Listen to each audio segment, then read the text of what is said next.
My name is Emma. I'm an apprentice editorial assistant at Cambridge University Press in the primary English language team. I have many responsibilities within my role, which includes proofreading PDF documents for various different products to check them for consistency, attending audio shoots at a place called the Soundhouse in London, where we get a series of actors to record for listening activities. Also, I get to work with the language and pedagogy team to do research for all sorts of things to do with the English language, like phonetics and anything to do with grammar and punctuation, so that sort of thing. Also, to edit song animations and write briefs for our team in India as to how they need to be created, and also giving feedback to them once they've given us the different batches of animations. So my work really varies day to day, and you always learn something new every week. Cambridge University Press is very diverse in that they support so many different groups of people from different backgrounds, which personally makes me feel very included because I am autistic. I've been made more than welcome here. We have disability groups that can help people to network with other colleagues, so nobody is ever left out, which boosts my confidence in so many ways and still makes me feel privileged to be part of such a diverse organisation. It's important to have diverse talent in the creative industries because I think it's important to involve as many people as possible who have that passion for creativity. I love creative writing. I love the English language. However, I don't have a degree, which some people may frown upon.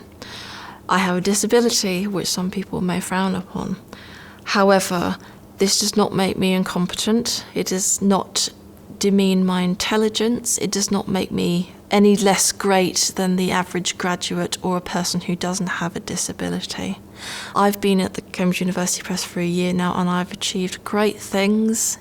At school, my favourite subjects were always English language and creative writing.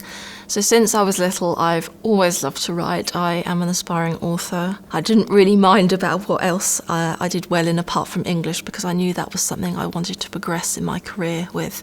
So I studied English at GCSE and got good grades, and I moved on to do my A-levels where I studied creative writing and English literature. And then I decided to take my career route to university to study English literature. However, that wasn't the right route for me. So after this, I went to work in a hospital for a little while whilst taking on an access course in psychology and counselling. So after this, I actually decided to do mental health nursing at university, but it wasn't the right career path for me. So after that stage, I got to about the age of 20 and I really wanted to work in English or writing, something that felt right for me. So I was looking for jobs and I just happened to find the opportunity of an apprenticeship at Cambridge University Press. And because of its brilliant reputation, I thought, why not give it a go? It was quite a rigorous interviewing process. But first of all, before that, I came here for an open day with the varying other applicants, and I was introduced to the head of communications engagement and the managers in many of the different departments of the press, and it was absolutely fantastic, and it just made me want to join even more. So I was lucky enough to receive an invite to a first interview, which I had with my current line management. It was quite a long interviewing process. They asked a lot of questions, but nothing too frightening, and it was all right in the end. I then got invited for a second interview where I had to complete a task, an editorial-based task, where I had to proofread a document and identify any errors or things that weren't quite consistent. And luckily I managed to get the job.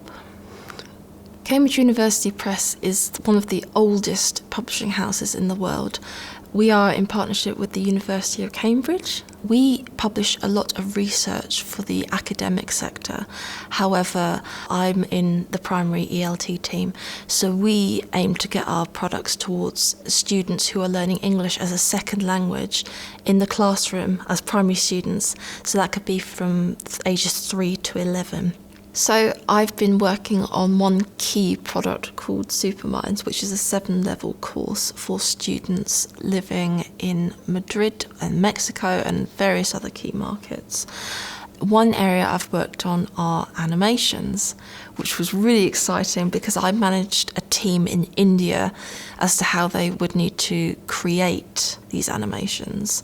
So what I would do is that I would write a brief of each shot, specifying what needs to happen and how it needs to be done, and they would go ahead and create it for me so I could review it and give them feedback. And the end result was absolutely brilliant, and I felt so proud to have my input. So the training varies in the workplace and with my training provider, LDN Apprenticeships. In the workplace, I have done various different types of training, such as learning how to do copy editing or learning about how to manage freelancers. However, it's different when it's with the training provider. It's sort of a college scenario. So I'd go up to London once a month to do a college-based lesson to learn more about the publishing industry. And I'd have to complete various assignments on tasks that I've been completing in the workplace, just so I can demonstrate to them that I have the knowledge to be an efficient editorial assistant. So when I initially applied for my role, the apprenticeship comes hand in hand with that role. So your employer will be working with the apprenticeship organisation to help you qualify as the position you're training to be. So I applied to be an editorial assistant, and Cambridge University Press partnered up with LDN Apprenticeships, my training provider, to help me qualify as an editorial assistant. So the apprenticeship scheme lasts anywhere between 12 and 18 months. The idea is that you join your fellow apprentices in London, as my training provider was in London, LDN Apprenticeships. I went up to Stockwell once a month to have a lesson about the publishing industry, which could be about how publishers make money or about the production processes, just anything that was general to the publishing industry as a whole, so that once you finish training and qualify as an editorial assistant or a publishing assistant, you can either stay where you are or you can work elsewhere in a different sector, such as in trade, which is like fiction or non-fiction, or perhaps in education or academic. So the training provider doesn't create limitations. They don't say to you, you can only work in the place that you're working in. They try and give you an overall piece of knowledge for the whole industry. So as I am now reaching the end stages of my apprenticeship, it's time for me to think about what my next steps are in terms of my job prospects. So as I'm currently an apprentice editorial assistant, by the time my apprenticeship ends, I will be taken on permanently by my team in primary English language teaching. And in terms of prospects, I hope to remain in the team as an editorial assistant and perhaps progressing in areas such as project management or editorial or research perhaps. Although university is a fantastic route for some, and I'm sure some might feel more comfortable doing that, you do have to have a certain level of work experience to be able to understand the full role of working, especially in the editorial sector of the publishing industry.